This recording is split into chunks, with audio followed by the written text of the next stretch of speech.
Hey, Broncos country, have I got a show for you tonight? Man, this is going to be exciting. We're going to introduce you to the hosts of a brand new show that's up and coming, that is going to be up and coming, rather, here on the Orange and Blue Network. I am so pumped to have these guys here with me. It's going to be a great show. We're just going to talk Broncos until the cows come home. We're going to have a blast. I'm so excited to be sharing it with them. So excited to be doing it with you guys. This is the Nothing Rhymes with Orange and Blue podcast here on the Orange and Blue Network and on the MHRT network. Let's friggin' go.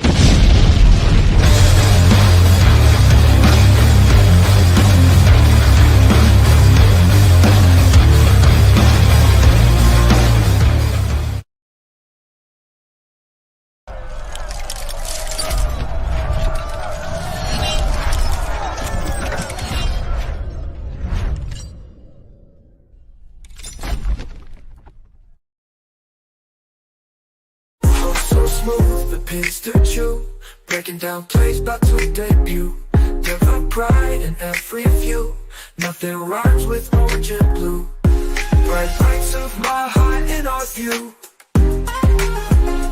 Nothing rhymes with orange and blue. Nothing rhymes with orange and blue. Nothing rhymes with orange and blue. From draft picks to game reviews, celebrating wins and the lies and the clues. Nothing rhymes with orange and blue.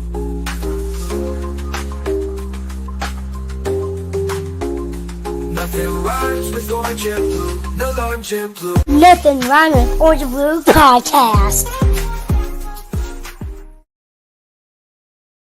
Oh, Broncos country, Orange and Blue crew. I am so excited to be here with you guys tonight. It's going to be an epic show. We are bringing out the hosts of a new up-and-coming show here on the Orange and Blue Network, which, of course, is also simulcast on the MHRT network. It's going to be a fun night. We're going to hang out with these guys. We're going to talk Broncos. We're going to get some laughs in.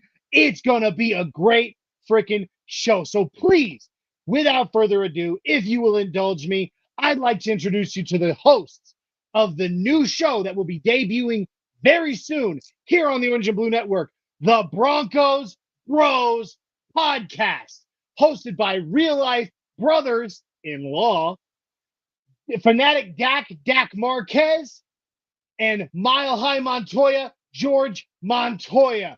Guys, please give them a big Orange and Blue Network welcome. Guys, what is... Let's go, Broncos! Oh, We're ready. I am so freaking pumped. Yes, let's give them a little. Yeah. Somebody done it, but that's okay. Oh, How's man. it I going, am Gunny? so... What's up? How's it going, man? It's the first day of spring. Is it really? I didn't even pay attention. Well, here's the thing. I kind of had to pay attention because my wife left me a chore list like Cinderella for spring cleaning today, let me tell you. Oh, did she? She was like, if you can't do this, you won't be able to go with the bros tonight and talk Broncos football. So I had to get it done so I could be with all the fans and you guys tonight. You wearing your glass slippers there, Cinderella? Hey, I mean, I lost one of them somewhere. Well, I hope that you got it all done so that the show doesn't turn into a pumpkin at midnight. So anyway, I like that. Yeah, we don't want that. Appreciate you being here. And George, what's up, man? How are you doing?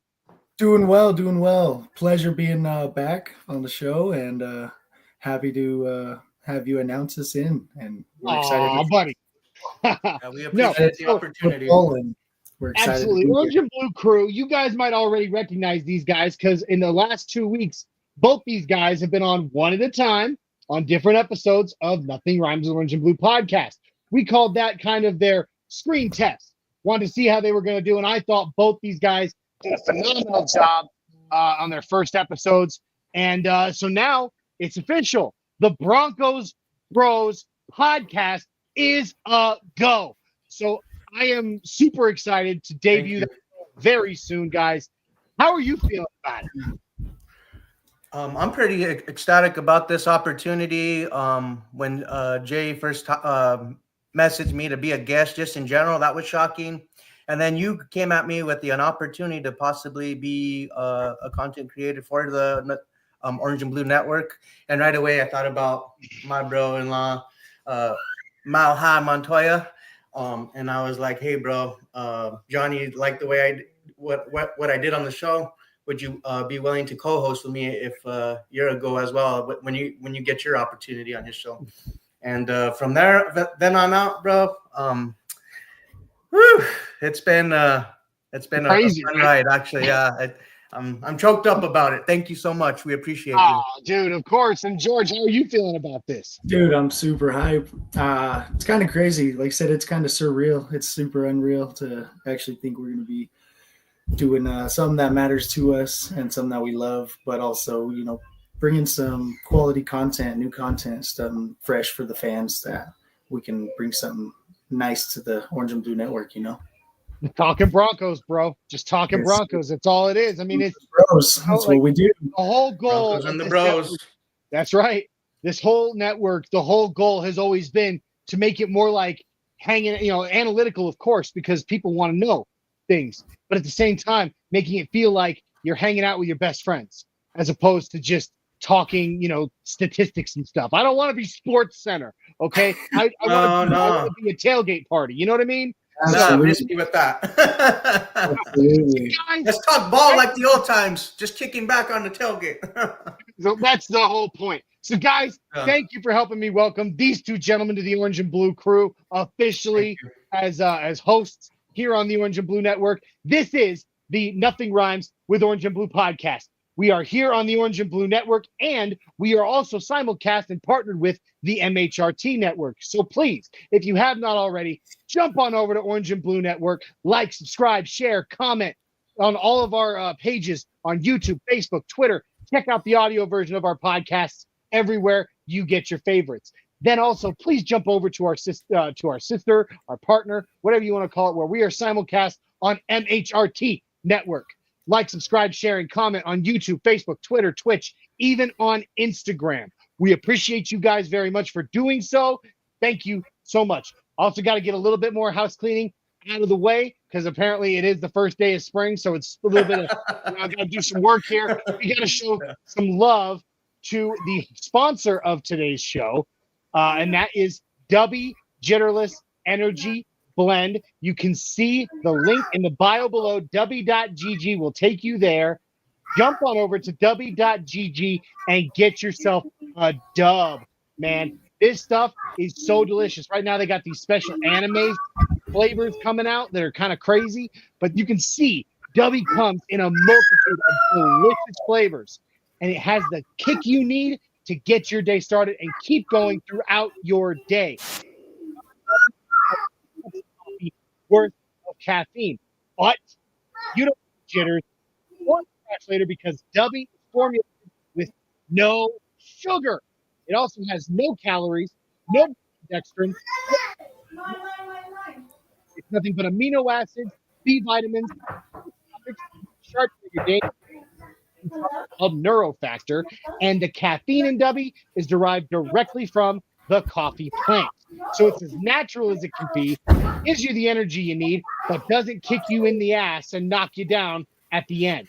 So guys, it's great stuff. That's how you get a dub. I'm going to make that dub even sweeter because at checkout, you're going to punch in code NRWOB10. NRWOB10 will get you 10% off your order at checkout. So jump on over to Dubby, get yourself a dub, and check it out, y'all. All right, guys, we're done with the housekeeping now. We are ready to just talk some Broncos. All right. And yes, I will fully expect you guys to plug Dubby on your show. So get ready for that. Oh, absolutely.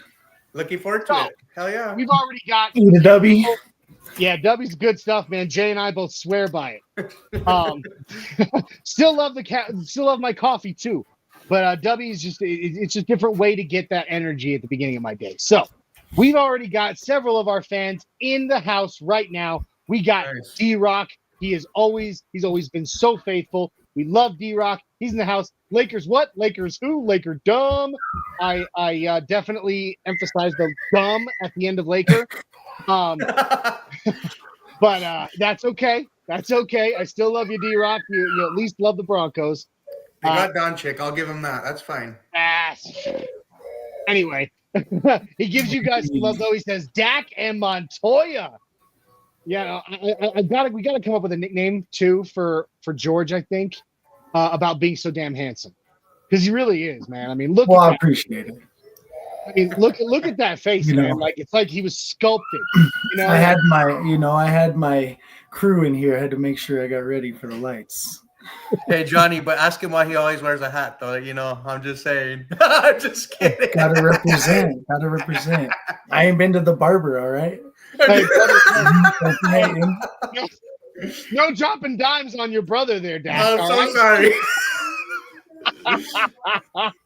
We've also got the host, the Broncos host of the Wild Wild West podcast over on MHRT Network, Richie Richey from up in Canada, our good friend up there, saying, "Good evening, fellas. What's up, Good Rick?" evening. Former co-host of mine on a previous show. We've also and D-Rock giving Dubby some love himself, saying Dubby actually really tastes good. That's good to know. Yeah, well, D-Rock bought some through us, and he likes it, so that's awesome. Bonkers Broncos in the house saying, "What up, fellas? What's up, Bonkers? It's good to see you. What's going on? Always love seeing the triples trophies there on the table in your profile pic, man. It's good to see. It's good to see. So, guys, Broncos. Let's talk some Broncos. We've done it separately. Now we're going to do it together. It's going to be D-Rock says you look very Tom Selleck there, George. Well, very nice. With that in mind, Tom Selleck has insured his mustache for like $1 million. So you better go get on that train. I might as well, It's been going for a long time. Could you imagine being the barber to Sam Elliott or to Tom Selleck or one of these dudes who is so known for their mustache that, like, you're sitting there trying to line them up and you're like shaking, and if you shave off half of it, they get $1 million, like. And it's funny, bro, because you guys both are rocking the beards. I just shaved today, so I'm looking like babyface Dak over here, like, just my son was even pissed because I shaved. He's like, what happened to your beard, Dad? Well, here's the thing. It's actually short now. Like last week, I trimmed off about a full 1.5 inches, almost 2 inches. Usually my beard is like, especially during the season, because I'm the Mile High Viking, my beard's like down to here, man. Oh, man. Respect you. I wish I could grow a beard like that. I just can't. Well, I get patches everywhere. I got when I was in the Army, man, you had to shave every day. And I had to shave twice a day because I get 5 o'clock shadow by noon. Oh. So, like, my sergeant used to make me carry a razor, a Bic razor, in my cargo pocket of my uniform, so that every day at noon when we took lunch, before I could go eat, I had to go to the back, head off to the restroom and shave my face for a second time. I hated it. I hated every second of it. So when I got out, man, like when I got out of the Army in 2018, I looked at my wife, I picked up my razor and went, never again, and I threw it in the trash. And I have not shaved my face since. I might trim the beard down, but I have not shaved my face once in 7 years. So hey, that's good. But man, guys, I'm so pumped to have you on the show. The Broncos Bros. Tell us a little bit, since we're introducing the Broncos Bros. I mean, that's such a cool freaking name, man. The Broncos Bros. Tell us, starting with Dak, what your vision is for what Broncos Bros will be and what you want it to become. Oh, man. So I would say I want a lot of fan engagement. This is what we do this for. This is why we pod, to have a lot of engagement with the fans, and get a lot of feedback. Most importantly, I think I just think as Broncos Bros, we want to touch on a lot of fun topics, bring guests on the show. That's part of what I would want to do. I've talked to George a little bit about it. Just try to make something different, make it our own, but also bring a lot of I have a big personality. I'm very outgoing, as George is himself as well. We just want to have fun, and bring a lot of smiles to the fans' faces, Sure. George, what about you? What do you envision, foresee, hope for Broncos Bros? Hey, for Broncos Bros, I've hoped for, and I hope people really just enjoy the content that we bring, and I hope to grow a fan base that accepts us into the Broncos community and really knows that we're diehards, and that we bring valuable information, but at the same time keep a lax environment, and that we're hanging out, we're bros, we talk football, and doing a lot of, like you said, fan engagement, doing stuff with fans, maybe even live I'm in Denver, so live tailgate streams, stuff like that, where getting our name out and just enjoying it, honestly, just enjoying every second of it, talking football. Sure. There's nothing really better. No, man, it's it's the best thing for all of us. That's the thing about Broncos fans. We may be all coming from different walks of life. We may have different religious beliefs, political beliefs, which we never talk about on this network, gentlemen. Okay. We don't go political ever on this network. That's one thing I'm going to say. I'm going to say it right here on the air so that it's recorded for posterity. You get political on this network, I'm going to fire your ass so fast it's not even funny. But I try to really veer from that in general, just in real life, in reality. Yeah, so in general, yeah. Yeah. But but that's the thing is, like, we're all different people. We all come from different backgrounds, different walks of life, different races, different belief systems, different family histories, whatever. We're all very different people. But the one thing that we can all agree on, especially people that get into what we do and watch the kind of content that we put out, we love our Denver Broncos. We love them. Right.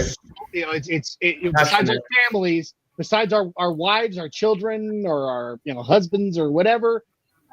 We love the Broncos just about more than anything on this planet, and that's what makes this such a fun experience. Is that we get to talk about our favorite subject with our friends. People want to come over here and get their fix, with the Broncos content and just get away from reality altogether, So I think that's something that I look forward to for bringing to the fans, just giving them that relaxed feeling, because everything sometimes throughout their work week is just so uptight, sometimes. So. Yeah, Absolutely. Jump in, watch us hang out, watch us, pod and talk football and engage. Yeah. Like you said, how you do with the comments, like get their opinions and do polls and have people put in there. Just good times. Just input from the fans is always a fun time. We definitely want to grow with the fans for sure. So for sure. So, give me since this is your kind of your introduction episode. Well, we of course are going to talk Broncos, but I want to use a little bit of this time at the beginning to just kind of for the fans to get to know you. We got D-Rock in the house saying, Dak, sick shirt. Love it. Big Nick's energy. And I just so I can show off mine because I just got this today. I just got to show off my vintage style Bo Nix t-shirt. Like I saw this thing and I was like, beg, borrow, or steal. I'm going home with that thing. I got mine off of the Vitanzi altitude adjustment shop. Yeah, so Mario is a good friend of mine. Awesome. I've hung out with him on several occasions. Good dude. Through him, I met Justin Simmons and Garrett Bowles and a bunch of other dudes. So cool. Mario is my boy, and I love him to death. So yeah, definitely, man. Like his line stuff. I don't have that shirt, but the last thing I bought from his line was his "Run the Damn Ball" hat. Oh, I got you, bro. There it is. One of my favorites, honestly. It's such a good whenever we have a bad design, game, whenever we've had a bad game in the running department, dude, like on post game, that's the hat I put on. I'm wearing this coming season so much. I might have to get me a couple more. Yeah. That's what I want to see. In the interest of us getting to know you guys a little bit more, kind of give us a little, starting with George, kind of give us a little background on yourself. You don't have to get super personal, but one thing that we've always done on this network, our fans get to know us kind of on a more personal level. Oh yeah. And we'd be, so that way, like I said, the goal is to feel like you're hanging out talking Broncos with your friends, right? So kind of give us a little background on you, when you became a Broncos fan, what makes you a super fan, who you are, what you do, if you want to talk about that, just give us a little bit about yourself. Yeah, absolutely. It's a pleasure. First things first is I'm born and raised here. Not many natives left that are here after all the craziness with the growth of our city. But yeah, I'm born and raised here. I grew up in North Denver, went to school out here all my life. From day one, literally was always a Broncos fan. Remember watching TD, that was my dream position, be a running back, be Terrell Davis. Watching the Super Bowls with the family, like just watching the games, we always had it, my family was pretty big into football, so they would have people over and, being 5-6 years old, I still remember those memories, hanging out, just watching football. Played football my whole life, really. Up until, maybe I had kids. But yeah, have kids, family man, try to be, but I love my Broncos and really just enjoy getting out, spending time. I go to at least one game every year, if not a couple. Took Dak to his, Yeah, that was a crazy one we got to enjoy. Took him to that Vikings game. Oh, nice. Take my breath away. So what, George did or the game did? Like a little of both, Yeah, right. He got the that game did double W's. Yeah, but that's great. Yeah, man, all right, I appreciate that. Football. I was not native anymore. I'm native. I'm always a native. I was born. Well, you're born there. Yeah, so I'm a Colorado native, born and raised in Longmont, north of Denver. But the Army took me elsewhere, and when I got out, I looked at the cost of living in Tennessee versus the cost of living in Colorado, and said I'm sinking my roots near Nashville. So because that's what I could afford. But I will, just like you, born and raised, came home from the hospital in a Broncos onesie, and I was born in '89, so about 5 years after Elway took over, and got to witness most of his career and remember a lot of it. And so, man, I'm with you there, and I can really appreciate that. What about you, Dak? Tell us a bit about you, man. Like George said he's a family man, which, by the way, is the story of a lot of us here on the network. A lot of us have kids. So kind of give us a bit about you, man. Like, your start to Broncos fandom and who you are and what makes you you and why anybody should watch you, for crying out loud. I'm goofy, that's for sure. Let me tell you, I got quite the personality. I'm outgoing anyway. Well, then you're on the right network for that. Anyway, like I was born in Denver, but I grew up and I was raised in New Mexico, Santa Fe, Albuquerque, back and forth over there. I moved to Oregon about 6 years ago now. But I think me being a big Broncos fan has to be more to do with my mom being a Broncos fan herself, and raising me to be one. I remember watching the Super Bowls from John Elway doing that helicopter spin into the end zone, Packers upset over them, to beating the Falcons back to back, and then you go through the rough times with Brian Greasy. It was, I don't know what you want to really call that. I can't really recall so many times. So I was still kind of small during that time, but I've just always followed them, and it's funny because it's been I lost my train of thought. As a Broncos fan, I just think it's the goofy. It's so funny, bro. I just think that it's just a big part of me. I just drive people crazy when talking about my team because I'm so passionate about it. Yeah. And for the most part, I just want to pass it on to my kid, as a Broncos fan.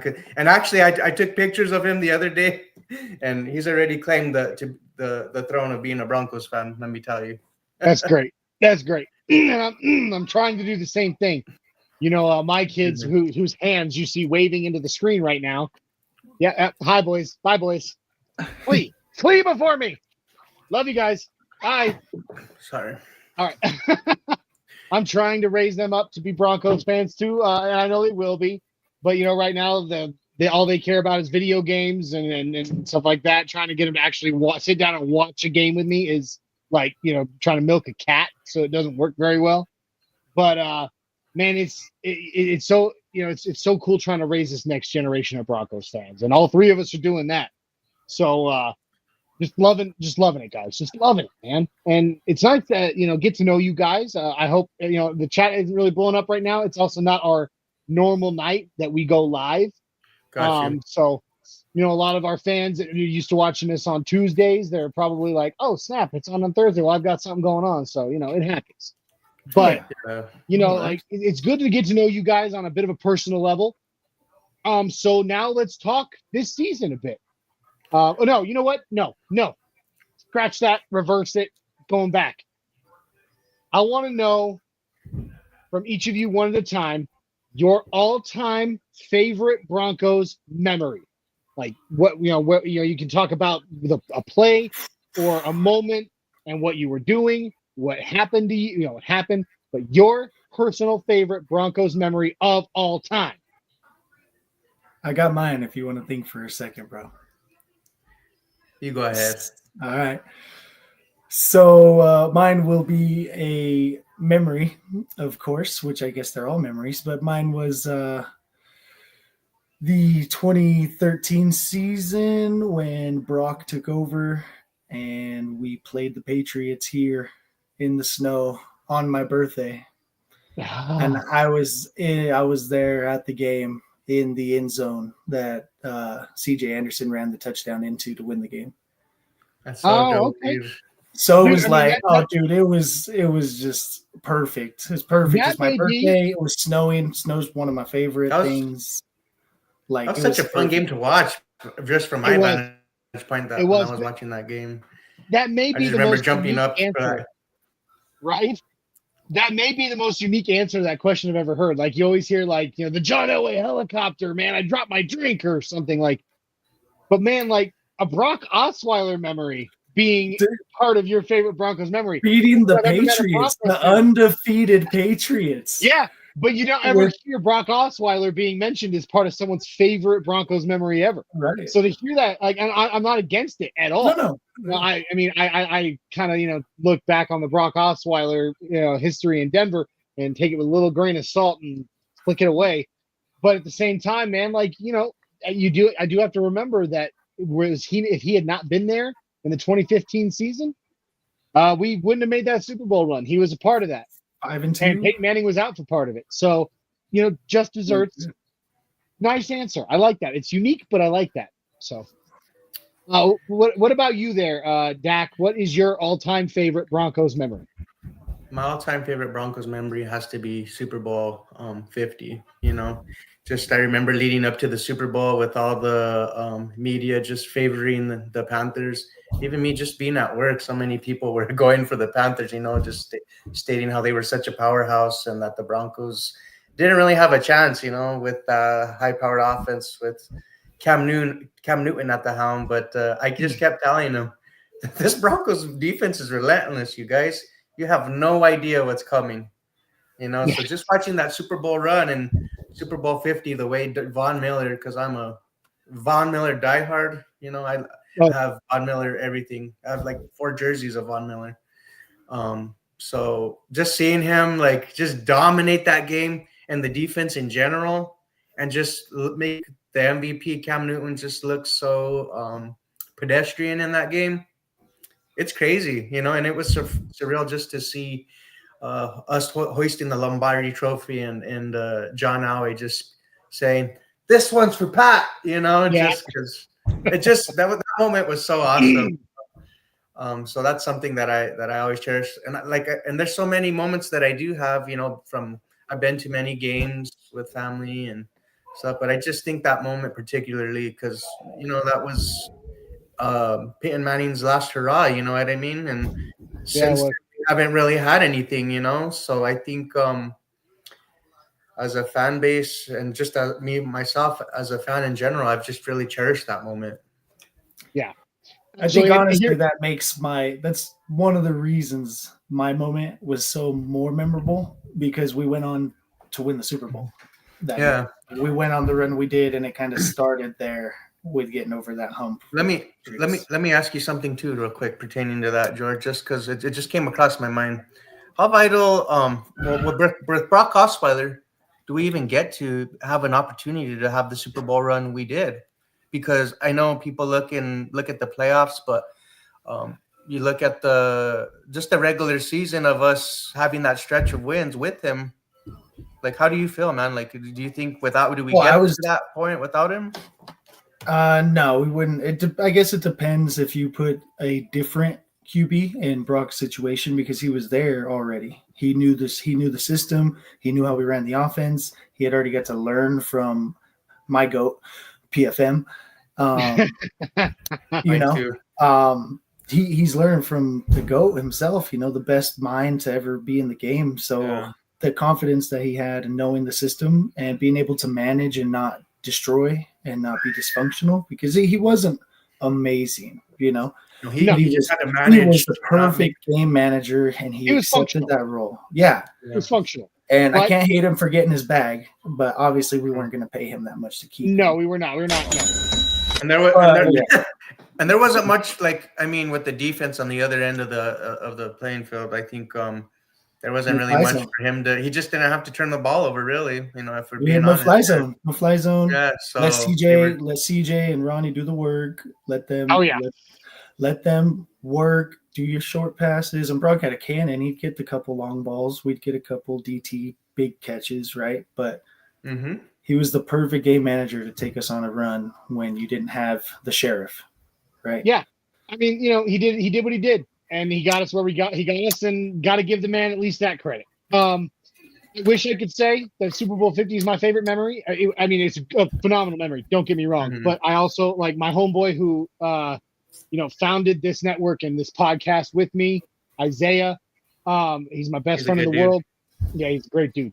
He and I were so drunk that night that my wife threatened to leave me after that game. So, because I after we got home from the party we had been at, I was so drunk, my face picked a fight with a plate glass window on our back door. So, I wish I could say it was my greatest memory, but I don't remember much after the win, because I was throwing back so many beers. I was so freaking pumped. And there's, and I'm going to get to our commenters here in just a second. And then I'll get to them now, and then I'll give my one of my favorite memories, because I've given my favorite memories so many times on this network that I kind of want to give a different one for for once. But we got my cousin.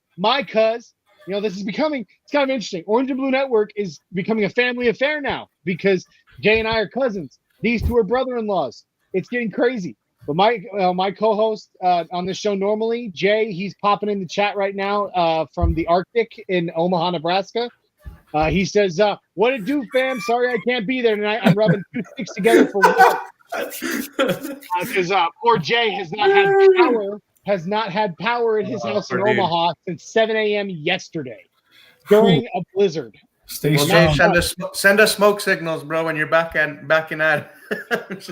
And then we got another host here on the network, Adon Diaz, a 6'10" Mexican, saying, "Bienvenidos, caballeros, a nuestra familia." Love you, brother. Appreciate it. What's up, bro? How you doing? That's my boy right there. He really is. I know you guys have not met him in person, but he really is Mexican, and he really is 6'10". He's my buddy. We were co-hosts together on a show for a while, and then I brought him over to the network when we launched the network, and he's been one of my best friends ever since. So I love him to death. My cuz giving me some flowers for the hat. Saying, love the hat, cuz. Thanks, bro. I picked it up today, and I'm absolutely in love with it.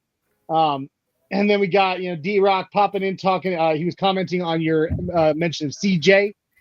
Going into the end zone, the bowling ball himself, bouncing off everybody. D-Rock then throws in his favorite memory of all time, saying DT Tutty in overtime against the Steelers. Rest in peace. Rest in peace, DT. So yeah, we That was such a cool moment too, man. I don't know how I could forget that, but that was a great one too. You know, that being one. underdogs Dude, against the nobody Steelers. saw it coming. Nobody saw it coming, No, like at all. Like it was like, all right, we go into overtime. Holy shit, he just scored. It's over. and that was like the first season that they had like those. They implemented the new rules, right, or something for overtime. Whoever It was first the first, scores Yeah, well, first, that's it was it. first Yeah. game. if you score a touchdown first on the first drive, it's over. Yeah, it was the If first. you kick a field goal, the other team got to go back and try. But first play, overtime, just done. I didn't think it would be Yeah. first day, but at that point in the season, I thought we had a chance only because if we had it close in the fourth quarter, we won all of our games. Yes. For some reason, Time. it was one of the more up and down seasons for me because it was probably one of the times where I didn't pay a lot of attention until the fourth quarter. So I turned the game on and I'm like, oh, we're down 17. All right. And on And that then we one, win the game. you got to give mad respect to Mr. Tim Tebow, our boy. Oh yeah, Timmy. You know, I mean, love him, hate him or not, I loved him. baller. Loved He was a Tebow. baller, dude. You know, if we hadn't gotten Peyton Manning, I would have been really sad if we hadn't kept running it forward with Tim. But you know, at the same time, man, like what a moment that was in Broncos history. Didn't we So, lead the league that year in rushing yards too, or something like that? Crazy. You know, I don't Altogether as a remember. team. No. I'd have to look. I'd have to look in on that. But okay, all right, here we go. Jay popping back in saying I was maced by the riot police on 16th Street Mall during the celebration of the Super Bowl 50. God. That you were there. It doesn't feel good. Okay? Hey, I went through the gas chamber in the Army. I'm good. You know, like, oh boy. My lovely bride, my dearest, my best friend in the world, my wife Barbara says, love the show and to support the Hubs. Can't wait for the Broncos Bros new show. Thank you. Let's go. Appreciate Thank you. I gotta give my wife her credit right now because she's had to just sit here and listen to me talk about you guys and talk about the Broncos Bros show and getting ready for it and bouncing ideas off of her for the last couple of days. So she has been a real trooper because I'm going to be honest, my wife could care less about the Broncos. She tries. She loves to go to the games with me, but the only reason she loves to go is because we're going together. That's it. So, Johnny, it gives me warm feelings that you talk so highly of us. We appreciate that. Hey, I'm so pumped Makes to me have you feel guys good. on this network. I'm so excited. It's going to be great. All right. So if I may, I'd love to share with you guys one of my favorite memories. Yes. I was 9 years old, and it was Super Bowl 32. And I was sitting with my grandfather. Now, my grandfather is the reason that Jay and I are who we are. Like, our grandfather was one of the world's biggest Broncos fans. He got season tickets when the Broncos were established in 1960. He held those season tickets through, from Mile High to Invesco Field, and he held those tickets until 2015. So from 1960 to 2015, my grandfather was a season ticket holder. And Die Hard, it's all he ever talked about, except for farming, because he was a farmer. And I'm sitting, I grew and I went to all these games with him, so many games, because my grandmother at that point was done. She did not want to be climbing the stairs anymore at the stadium. So little me, from like the age of 5 on, got to go to almost every single home game with my grandfather, except for when Jay would come to town, because Jay at that point had moved away to Omaha, and whenever he'd come to town, Grandpa would take him. But but man, like sitting next to my grandfather during Super Bowl 32 in my parents' living room watching Super Bowl 32, and I don't know why this hit me so much, because everybody talks about like John Elway in the helicopter and all this, but my moment is actually, it's a TD moment. It's a Terrell Davis moment, but it had nothing to do with, how many yards he ran that game, how many touchdowns he scored that game, which was amazing, both of those.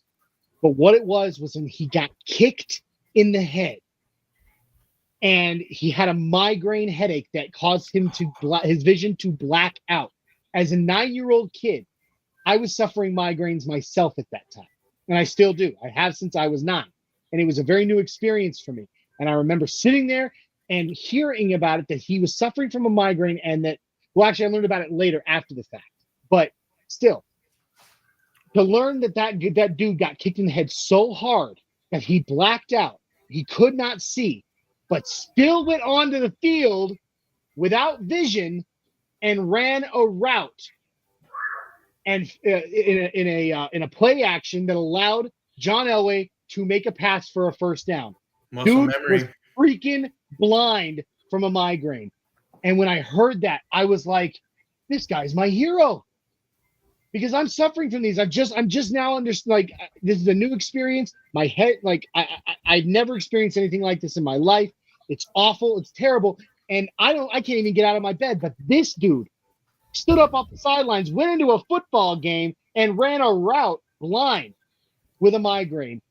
And then still continued on after that. Like after halftime, he came back in and still played the rest of the game. That, to me, man, like, that memory just sticks with me. That's so wild. That's unheard of these days. You know what I mean? Well, they won't let him do it. That's a great memory. It can't happen anymore. Like, dude gets because of the concussion protocols implemented. Dude gets flicked in the helmet anymore, and they're like, blue tent now. Right. Yeah. So it doesn't happen like that anymore. But I'm just saying, like, that memory for me, man, it has stuck with me all my life. Wow. And it's that you whole, just like, come so far from that moment, and you look to today, and it's like, wow, man. And like you said, you just get really tapped. The quarterbacks can't even get sacked anymore without maybe throwing a roughing the passer at this point. No, not at all. So that's my favorite Broncos memory, or one of them, since I've given my favorite so many times. Bonkers Broncos saying that's awesome. The tears and the sadness. And then don't forget his respect for our service members. Absolutely. Mile high salute from a veteran. 2-1, Mr. Terrell Davis, who I by the way, I did get to watch a game with him once at Mile High. It was incredible. From his box when I was in high school. That's awesome. It was wild. But anyway, moving on. Last question I'm going to ask you guys on the get to know you portion of the show, and then we'll get into this season and we'll do our segment of incomplete. Guys, I'm going to start with Dak on this one. Dak, who is your all-time favorite Denver Broncos player? All-time. Oh, man. This is such a tough question. I'm going to have to go with Champ Bailey, though. Dude, that's a good answer. I'm going to have to go with Champ Bailey. Just the way he played the position. And he got robbed by Jason Taylor winning that Defensive Player of the Year. But I just remember the moment against the Patriots, another one. It's funny how that happens with the Broncos with the Patriots. Just that pick six, I think Jake Plummer was the quarterback at that point of time when we want to say the Patriots in that wild card. Was it a wild card game? I can't remember. I was fairly young at that time. But I just remember that moment, though. And that was just, crazy. And him being traded for one of my other favorite players, and Clinton Portis, the swap there was crazy because I just had gotten a Portis jersey when they traded for Champ Bailey. Yeah, so I was shook by that, but man, did he just won over my love for him? That's great. The way he played the game. It's hard to. Keep going. Go ahead. No, you're good. I get to talking and I go off. No, it's just crazy because the level of the game that he just played. Darrell Rivas was the next one, and now we have PS2. We're growing cornerbacks on trees at this point. This is the premier destination for Hall of Fame cornerbacks, apparently, because I guarantee you PS2 will be a first ballot Hall of Famer. Oh yeah, you heard it here. You heard it here first, I folks. agree. Pat Surtain II. First ballot Hall of Famer. And that's not even a hot take. I agree with you. All right. So, George, all-time favorite Broncos player ever, go. It's really easy, but it's really hard at the same time because I really like a few, but for me, it's going to be Atwater. It's always been Steve. Boy he was everything I wanted to be as a safety because I played safety. I wanted to be a halfback. I wanted to be TD growing up, but I didn't fit that role. So I became a safety. So I played safety majority of like my tackling football career and like career, whatever, you know what I mean? Did you hit like Atwater? Oh yeah. Oh, I only laid people out. Oh, no. I only went for the ball if it was like if I clearly saw the ball and I was like, okay, I could pick this off. But other than that, I was just leveling people. I got thrown out of practice for leveling our own receiver because he came across the middle. Oh, that was foolish. Wear his number, George? On his part. That was foolish on his part to cross the middle in front of you. Absolutely. No. So Atwater was just nasty. You know, he put the wood on a Koye. You stuff him like that, put him on his freaking behind. It's just beautiful to watch. So my other honorable mention was Al Wilson. Played like a dog. Really didn't get a lot of respect. Yeah, you know, and on a personal level, both those guys, the nicest freaking guys you'll ever meet in your life. Like when you actually meet them in person, like kind-hearted, just sweet. I mean, like literally sweet, both of them. Like this last year, the only game I got to go to, because I usually only make it to Denver for one game. I just don't have the kind of money that some of those fans do that travel with the team. I just don't. But the only game I got to go to was the throwback game against the Raiders, the 77 throwback game against the Raiders, where they unveiled the busts of the 77 guys and all that. And I was at the VIP tailgate, you know, that they do at the Mile High Monument. Mm-hmm. And I just happened to be walking in, and there was Big Al just standing right there. And I'm like, Big Al! And he's like, what's up, man? And so it happened to me such a nice guy. But when you watch them on the field, man, they were totally different dudes. Oh, yeah. Different animals. John Mobley was another linebacker that I liked. Good old Mobley. I mean, Super Bowl 32. Super Bowl 32 would have been what it was without John Mobley in the middle. A lot of people forget to give him the credit he is due for his play in the middle of the field. He was phenomenal, man. We got a couple of comments here. D-Rock popping in. He says, Dirty Bill Romanowski. Hey, man, I love Bill. I thought about it in my head before I said mine, and I was like, I couldn't say it because it's not my favorite, but he was a dog when he was here. He was, man. Like, I just loved his attitude. He was nasty. I loved his attitude. And he literally was nasty. Man. I'll never forget Super Bowl 32. I mean, I've been talking about it all night. Super Bowl 32, Brett Favre, I don't remember exactly what he did. He threw an ill-advised pass, right? And I think he got knocked down by Atwater or something like that. And then in the shot of the players between the play, Romanowski's walking over towards his huddle going, I'm just sitting here laughing. I'm like, that's Romanowski, man. Like, I would have been down with Bill Romanowski, but he went to the Raiders, man. Yeah, that's what. Yeah, that's okay. We'll forgive him. Okay, he sucked at the Raiders. All right, like he was on the Broncos. He sucked in Oakland. Okay, but then we got our good buddy Michael Ronquillo coming in saying, "Yeah, he's a cool maniacs. What's going Love on? you, What's up, Michael? See you." We've got Dreamweaver popping back in. My favorite was Ruben Drones. LOL. You know, he did have a solid season. No, there's no way to reconcile Ruben Drones. Okay, there's just not. All right. No, Michael Ronquillo comes in giving us his favorite as well. He says 88 DT. Nice. Mad love. I was wrong. I do have another Vitanzi original, and that's the 88 with the Angels wings. That's a good one. I have that, and I still wear it to this day. Awesome dude. His death definitely shook Broncos country. It did. So my favorite, and I've said this on this network before. I'm gonna say it again. I'm not gonna change it up for the sake of this show. Rod Smith. I loved Rod. See, I am the kind of person I love a Cinderella story. Love a good Cinderella story. Dude coming up out of nowhere, undrafted, wasn't recognized by the league as he was going to be anything, and then comes out and starts pairing up with John Elway, and just starts tearing this league a new one. as an undrafted free agent and stays with this team for so many years. He could have gone so many other places, and other places wanted him. And he stayed here because this was his team. He wanted to be on the Broncos. He wanted to stay on the Broncos. That's loyalty, man. I love a loyal player too. I understand wanting to make your money and and all that. But I love a guy who's like, no, Denver's my home. This team is my team. I'm a Bronco for life. I'm not going to go get more money. The only way I'm getting out of here is if you cut me. He's a champion, because of And he won 2 Super Bowl champions, was an incredible receiver in both of them. And he just was an incredible dude. And so like that pizza.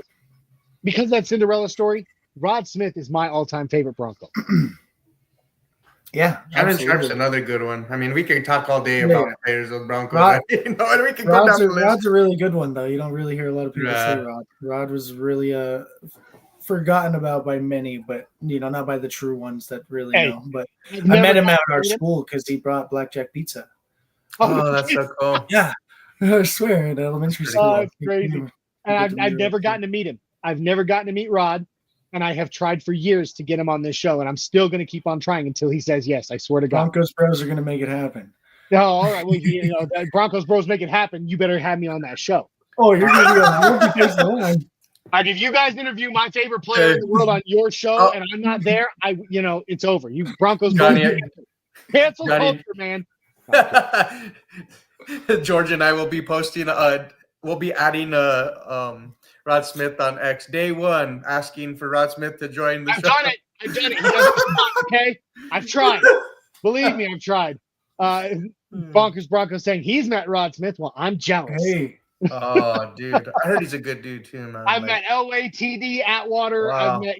I've met Shannon Sharp, but the one Bronco that I would give anything from that grouping to me is Rod Smith, and I just have never been able to make it happen. So if you're watching this and you know Rod, tell him, respond to Mile High Viking on Twitter, man. Like, I'm just saying. All right, guys. So that's gonna do it for that part. Now let's talk 2025, right? Yes. 2025 is here. It's the offseason. The Broncos have been making some dynamite moves in free agency. The draft is next month. What do I'm going to start with George on this one. George, what is your feeling going into this season with Sean Payton as the coach, Bo Himothy Nix as at the helm, and then all these moves we've made? Where do you feel like we are, and what do you think this season will be for the Broncos? Right now, I think we're in a right where you want to be spot. We're exactly where we should be after all the moves that we've made and moving forward, trying to build this roster. I really like that we didn't go out and have to overspend money that we, probably could make work, but it seems like Sean's doing his best ability to build this team young and kind of nail the draft like he did with the Saints, and just bring us along the right way, like not paying for Cooper Kupp, not overpaying for some of these guys, not trying to go get T. Higgins for $115 million. Yeah. Because he believes in the guys we have. And I think that says a lot about the locker room and the guys that we don't know a lot about. We found out more about Mims, but we still have questionable guys. Franklin had some ups and downs, but we have guys that could already be 2s and potentially 1s. So I'm excited to see where we're going to go with it. Defensively, I think all we did was get better, which is scary. We solidified the middle of the field with 2 number 1 linebackers. You got 2 1s, 1A, 1B out there in the middle of the field. Hufanga is going to bring a huge intensity. I'm so excited. My favorite signing. So excited for Hufanga because Brandon Jones impressed me a ton. I was not huge on Jones when we signed him. I didn't know a lot about him, I guess, and I was heard about Justin Simmons. That's my dog. Yeah, I was too. So Justin Simmons is a great friend of this show. Like, has been on this show. Awesome. I've hung out with That's Justin awesome. Simmons for a nice long period and gotten to sit down and talk to him, and he was such a good dude. And when he was my favorite. go when they let him go, man. My heart shattered. So I get it. Yeah. So that one hurt, but we're going to be solidified. We're going to be able to make noise, but I think it's going to raise the expectations, right? So like we finished with a top tier defense. We're going to have to do it again, but even at a higher rate, maybe more turnovers. We're going to have to make noise, more pressures. That's the goal. It's going to happen. It's going to happen. That part that you just said, just because of Hufanga. Because the kind of dude that he is, like the one thing that made me really mad, I'm sorry, and I'm not trying to cut you off, but I want to comment on that. I love spinning off on what we're doing. And what Hufanga is going to bring to this team. One thing that drove me nuts last season is that Brandon Jones, the free safety, led the team in tackles. That's a problem because that's taking away from what he's supposed to be doing, which is roaming the field and ball hawking, which he is very good at if he's able to fulfill that role. Now you have an upstart, game-wrecking, strong safety who hits like a piss missile. We haven't had anybody that hits like him since Kareem Jackson. And I think, just adding now that he's there, Brandon Jones can do what he's supposed to be able to do, and that's go for the ball. And Dre Greenlaw too. I mean, the linebackers, they did what they could once Alex Singleton went out, But now just having Dre Greenlaw, and I don't know how Alex Singleton's going to come into the season. I hope he isn't. Hope he's healthy. Yeah, I hope he's healthy. But Dre Greenlaw's going to make a difference too from preventing the running backs to getting to that second level, and I think dude swallows. We'd have some. He's a beast. Cool, man. Something that we've lacked on that department at the linebacker position for quite some time, So I'm glad we've. So George, finished thought on how the season's going to go. Yeah, so overall, we made a lot of good moves. I'm excited for the draft, but I think I expect us to make the playoffs. I don't know that I expect us to win the division, but I expect it to be more competitive in the sense of a record standpoint, where it's not a blow-away. All right, I love it. All right, Dak, kind of give me your thoughts on this season so far, where we're at, and how it's going to go. Well, strategically, I'm pretty happy the way that George Payton and Sean Payton have tackled the off-season, attacking the immediate needs that we need for this team to be successful for next season that held us back from last year. But they've actually set us up quite nice for the draft, to where you can potentially do best player available with whoever you guys want in the first. That's up to y'all. Another conversation, but. I can very well see them adding a veteran running back before the draft, maybe a veteran wide receiver to that room to bring along those young wide receivers. That's ultimately their decision, But I think we're in a good spot, and I feel very confident in this team of being able to compete for the division title. And we're gonna find out, you know what I mean? That line for the Chiefs is. Lacking some talent. Let's see what they do on their end. You know what I mean? But it's crazy because it's like our defense got way better, but the Chiefs have taken a step back on their offense. Even more so than what they were already last season with the talent on that end of the ball. Wide receivers were kind of a question mark for them. So it'll be interesting. I like where we're at, and I think just watching. The Broncos going into the season, and I anticipate a lot of friendly competitiveness going on within the positions, from the wide receiver room to the running backs. It's going to be fun to watch this training camp coming up. That's great. I love it. I'm going to throw up a couple comments here, and then I'm going to kind of toss in my 2 cents on this. Okay. We got D-Rock saying Dre versus Alex fighting for tackling dominance.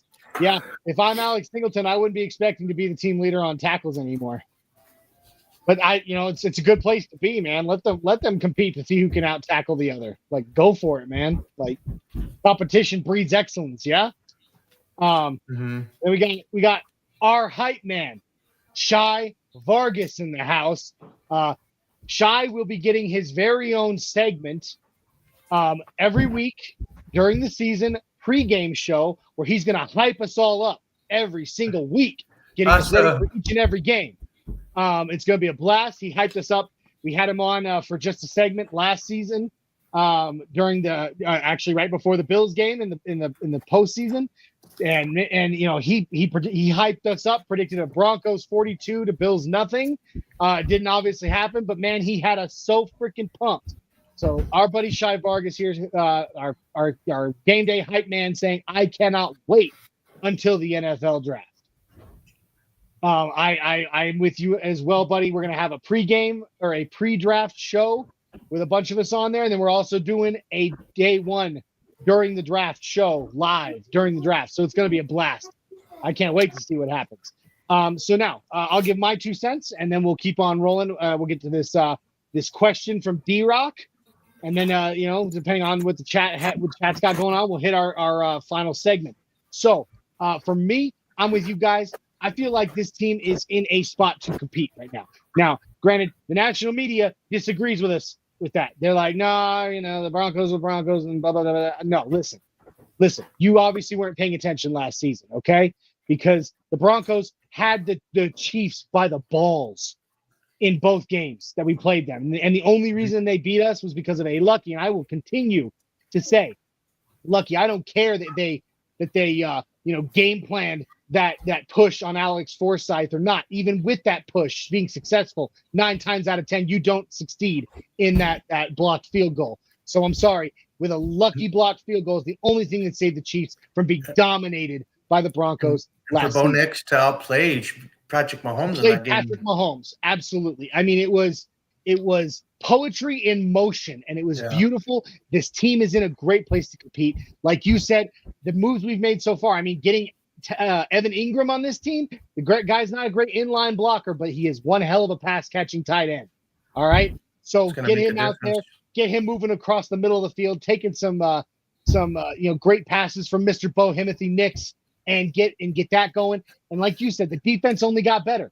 All right? Big shout out to my boy, and yes, I mean my boy Chase Daniel, who I knew in college. My wife and I were sports park supervisors at Mizzou when he was there. So I didn't play on a team, obviously, at Mizzou, but I ran into him constantly in the hallways. And nice. So big shout out to my boy Chase Daniel, who said it himself that the Denver Broncos are the most improved team in this offseason so far. He literally said that on the air. He said the Broncos took a top 3 defense and made it even better. Like, that's terrifying. We are going to be the scourge of the NFL defensively this season. It's going to be a thing of beauty. We are ready to compete, regardless of what anybody says. I believe we can compete, and like you said, George, I don't know if we're going to go on to win the Super Bowl or anything like that, but I do believe this season, and this is my belief, yes, we make the playoffs. We also win at least one playoff game.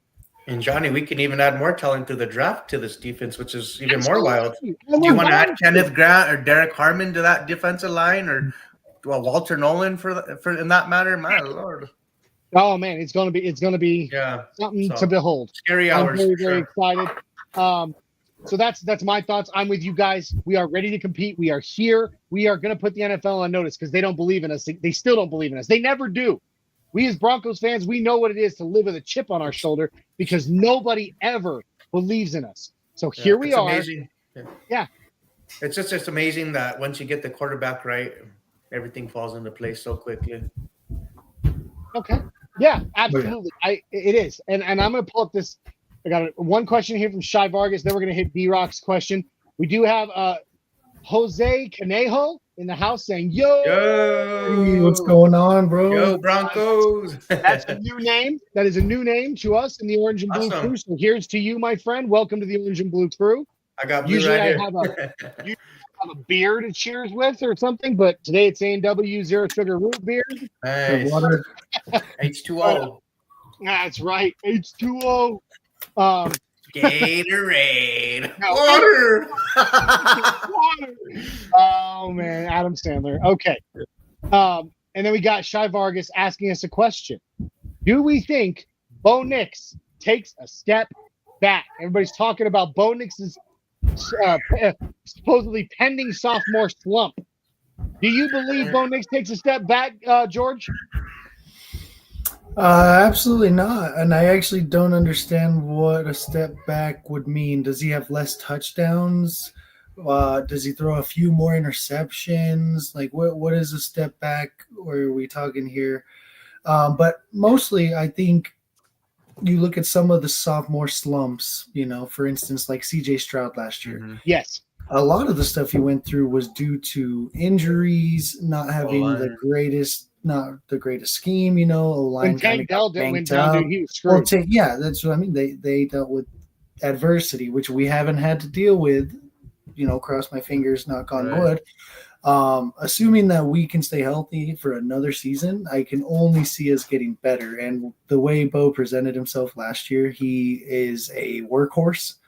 He's a dog. He's up there with the top of quarterbacks who want to prepare. And I think him and Sean it's only going to get better. He's going to learn more of Sean's system. He's going to be able to do more of what Sean wants him to do, because I think Sean still is only 40% in the bag of his playbook. Sure. And, he seems like the kind of guy that, like Bo Nix's work ethic and everything we hear about him.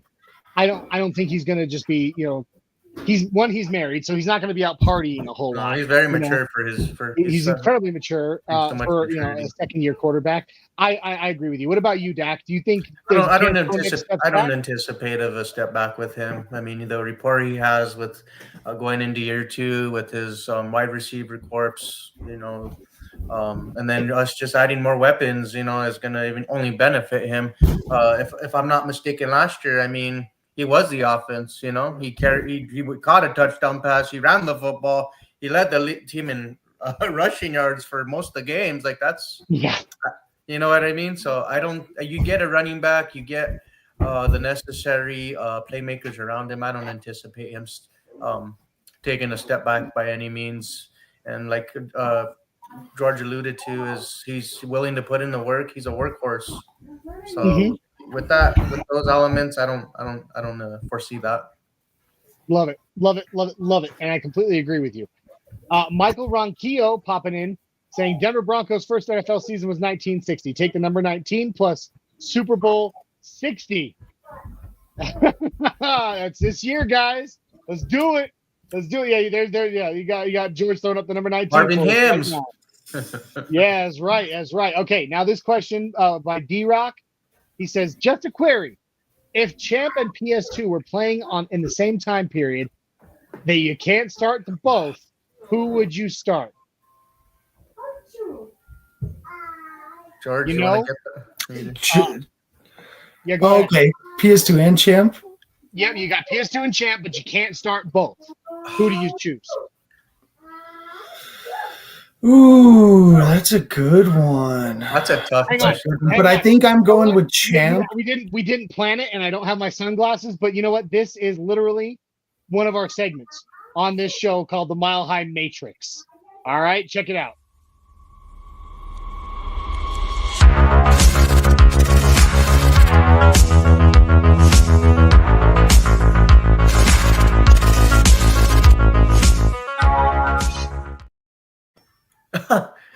Oh, look, it's Neo. I'm just kidding. Whoa. Here's the fun thing. Usually when we do that segment, while the video is playing, we don sunglasses. But I don't have them with me right now. So I just, but anyway, that is it. That is a Mile High Matrix style question. So we're going to do it. All right. You got PS2 and Champ Bailey on the same team at the same time, and we'll just say in the prime of their, the prime of what we've seen from PS2 so far, and we'll say Champ Bailey, prime of his career. But you can only start one of them. Orange pill, you take the orange pill, you start Champ Bailey. You take the blue pill, you start Pat Surtain II. Which pill do you take? Dak, go. Man, this is so tough, man. This is not even fair that I have to go first, but I'll go first. Fine. I got it. I'll say George, you go first. Okay. So I was leaning with Pat a little bit, but I'm going to go with Champ. I would start Orange pill because in his prime of prime, he was also a ball hawk and would not be beaten very easily.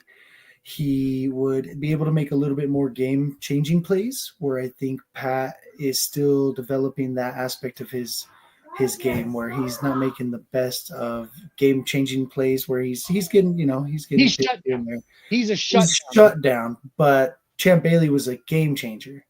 Yeah. Multiple picks, multiple pick sixes. He's tackling running backs in the backfield. He's throwing you down on screens. You wouldn't get past him. He was the best tackling corner to ever play during that time. So Absolutely. I'm rolling with Champ. Orange pill. All right. Fanatic Dak. Orange pill or blue pill, my friend? I have to Champ Bailey. Orange pill. The way he just laid that out. That's so true. Yeah, I mean, you can't really say much more than what George said. Good job, George. Good job. I also take the orange pill. I love PS2. Don't get me wrong. I love the dude. I'm so excited to see what he turns into. Yeah, it's not that he can't get there. It's just a matter of, being at that level when, you're right. Yeah, but Champ Bailey, here's the thing. Champ Bailey he epitomized perfection as a cornerback. Like, he was the best. I stand by this, and it's not just me, wearing my orange lenses here. Champ Bailey is the best cornerback who has ever played the game. Yeah. And and right now, and do I believe PS2 will be in the conversation someday for that? Maybe. Do I believe that PS2 is a first ballot Hall of Famer in his future? Absolutely. But it's just so hard right now with we've only got 3-4 seasons to right now on PS2 to compare. Champ Bailey did it for so long at such a level that you just can't say anybody else. Can you? I can't. So, and in an era where it was just different. Like, it was a lot more physical. It was a lot more. You had to do a little bit more on everything. Yeah. Right? Like Pat's nasty. PS2's disgusting, but he gets kind of the freedom. He gets the freedom to hang out at 6 yards, in a good way. But he gets the freedom to hang out at 6 yards. Champ was in your face all day, every day, and I think his IQ was better than Pat is at the current moment. Okay. I love it. So there you guys go. That was a taste of one of our segments that I did not plan, but it went perfect. Real quick. So being that the game has changed so much, though, with it being more of a passing game, do you give? I know we already said Champ Bailey, but would you give that little bit of an edge to PS2? Still Champ. No. Okay, that's. I just wanted to clear that, because they still swing the game ball has back. changed so much. It's like George said. Yeah. It's like George said. He, PS2 is a shutdown artist. That's what he is good at right now. That's what he's best at. He just makes the best wide receivers in the game invisible to their quarterback. And Champ Bailey did the same. But the difference is what you see with PS2 is when those quarterbacks decide to take a chance and sling the rock his way, PS2 knocks it down and breaks it up, ends the play. Most of the time. I got to be at that Raider game where he ran that pick six back, and that was glorious to behold. Absolutely. But Champ in that moment became a ball hawk, and like you said, George, that's when he would change the game. He didn't just shut it down; he changed it. And right, so he made this side of the field invincible until they took a chance, and then he made that ball hit. And that's one thing PS2 just isn't doing yet. So I'm still going. I would still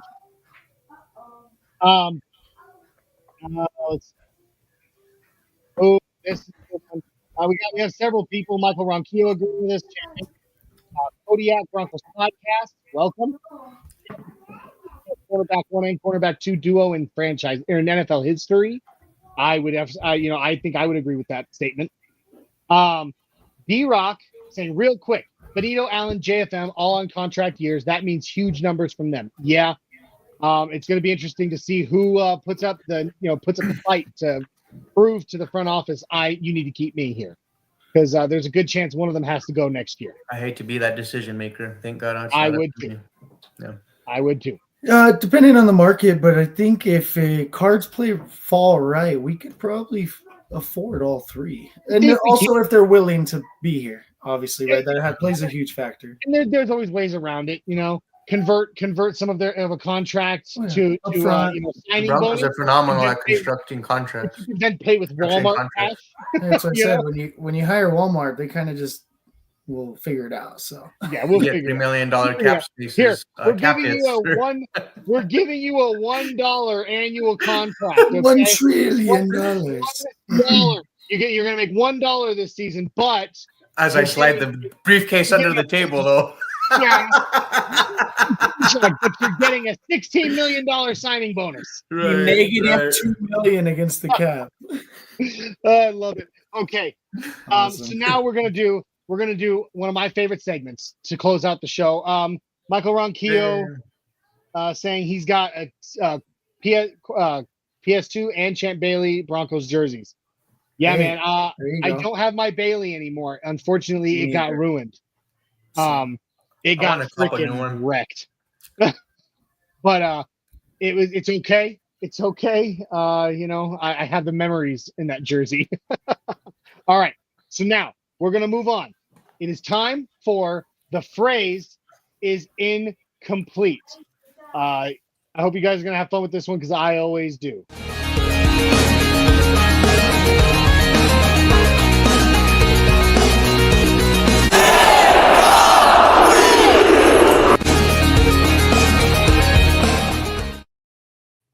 Woo! All right.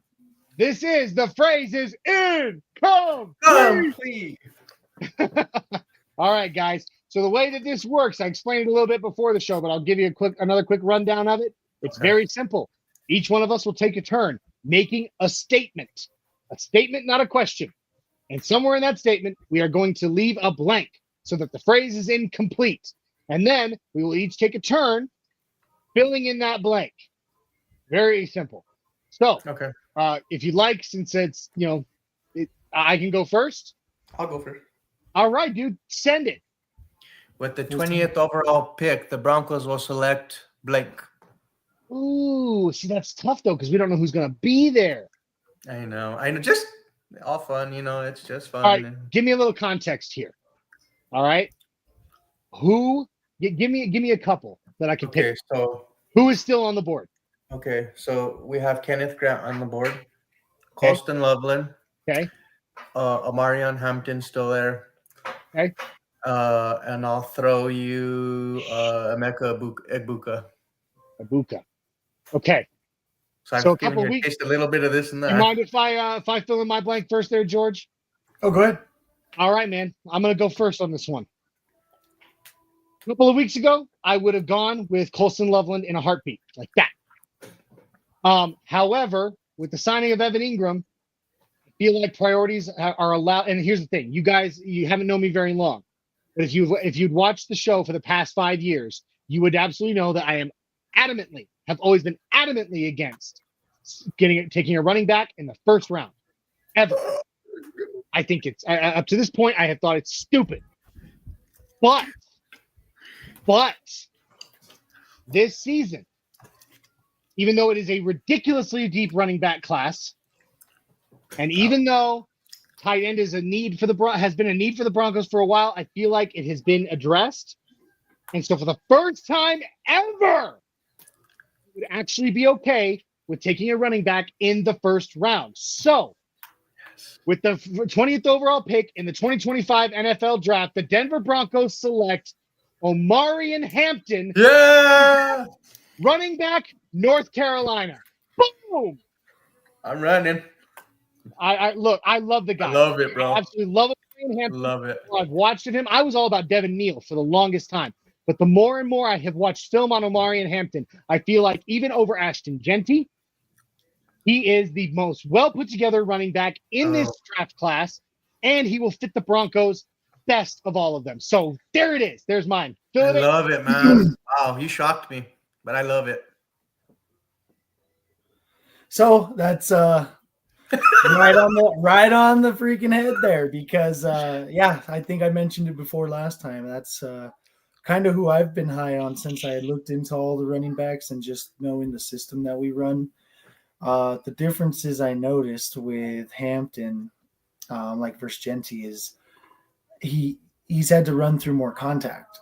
It just seems that way, that he's getting more contact at the line of scrimmage and he's falling forward. His 1 yard is like a 90%. He falls forward every time. He runs hard, number 3, and he caught 50 passes over the last 2 seasons.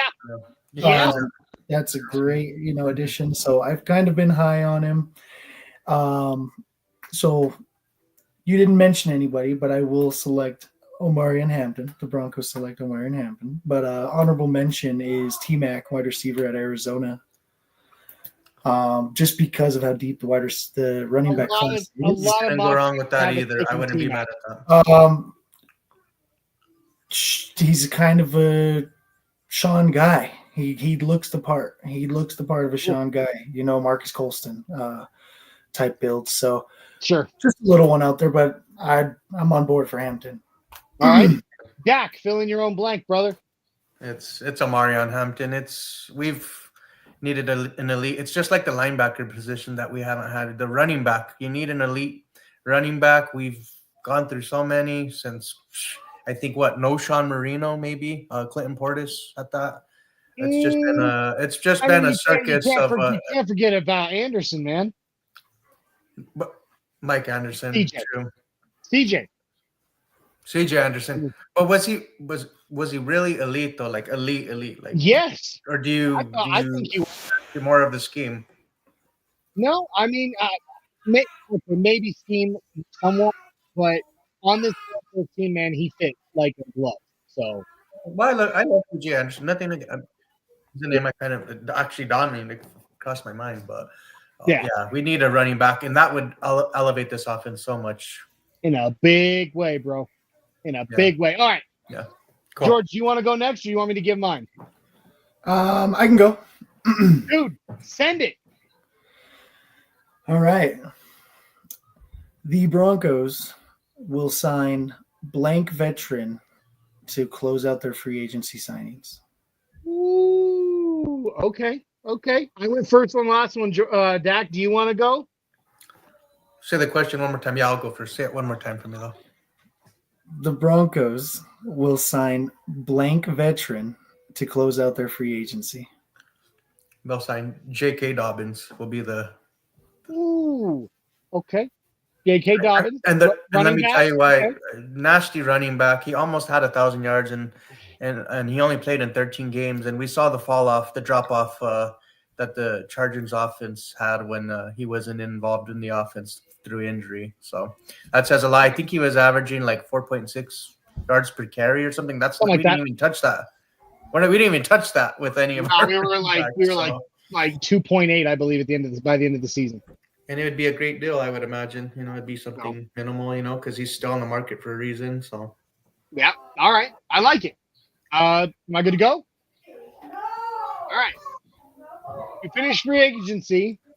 The Denver Broncos will sign veteran Amari Cooper. Oh. To finish free agency. So, okay. I know a friend of the show, Ben Albright, has said over and over that, he thinks that the Broncos are very pleased with where they are at wide receiver right now.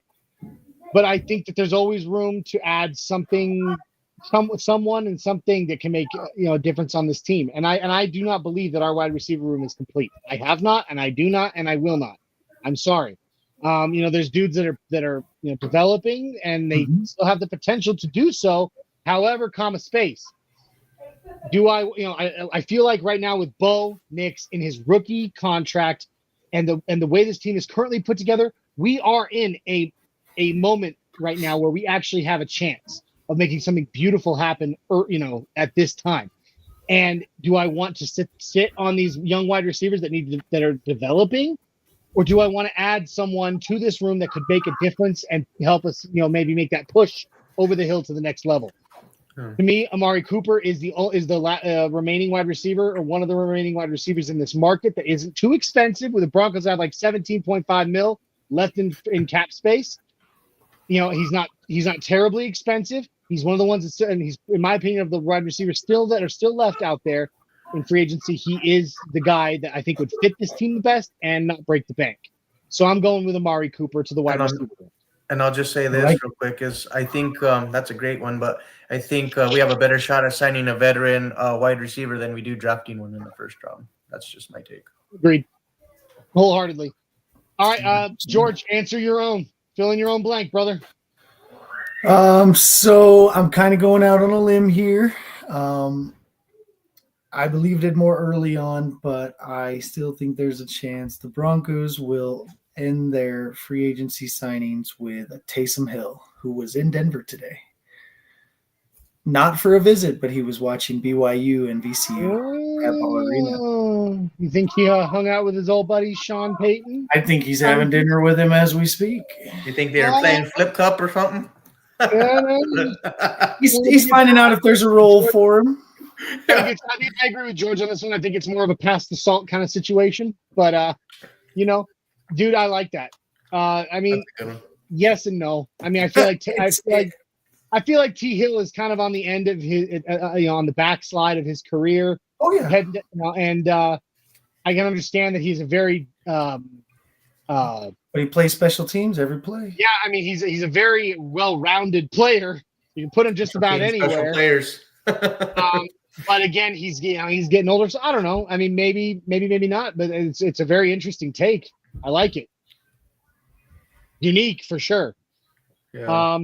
So we're getting close to the down to the wire here, guys. So I'm gonna give you mine. Oh, this was fun. All right, I love doing this. Yeah. This All right, fun. guys. Here we go. Blank will have a breakout year for the Denver Broncos and become an NFL household name by the end of the season. Nick Bonito for me. He had a breakout. He had his breakout year per se, but I think there's more that he can do so much more. He can improve so much more. I mean, he was probably I don't even remember, like 6th in Defensive Player of the Year. But I think if he adds and improves in that run game, he's going to be a force to be reckoned with. And I love it. I hate to say it, his contract extension, it might the bag is here. It might just get fuller, after this season if we don't pay him. And that's why I say we got to pay him immediately. Awesome. George, go. I got I guess it's blank. So I got a couple in mind.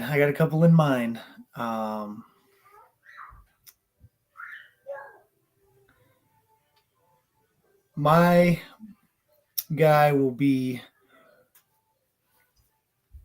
Marvin Mims will take the next step, and he will become the household name and not the wannabe wide receiver that people make him out to be.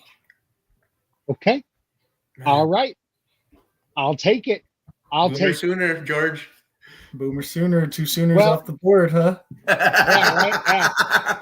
All right. So here I'm gonna go ahead and answer my own, and then we'll get out of here, boys. Pardon me. All right. So you took mine. So I'm gonna have to give you somebody else. The Riley Moss will have a breakout season and become a household name by year's end. I love me some Riley Moss. He's the great white hope. We've joked about that on this show a lot.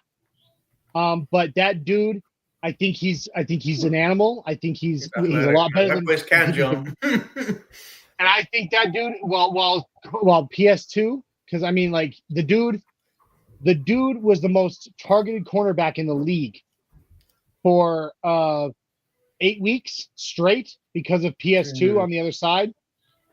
And yet his ability to shut it down on his side was unbelievable. But I believe that this season he's going to start turning those shutdowns into turnovers. So I think that the duo of Riley Moss and PS2 is going to become a household name together as the best cornerback duo in the NFL, with PS2 shutting down one side of the field and Riley Moss taking it away on the other. That's great. Man, That's and people, great. I like that one. That's actually who I was thinking about between the two. It was either going to be Mims or Moss. That's a good one, though. So, I just there it is, I'm guys. hoping that next year. Yeah, thank you.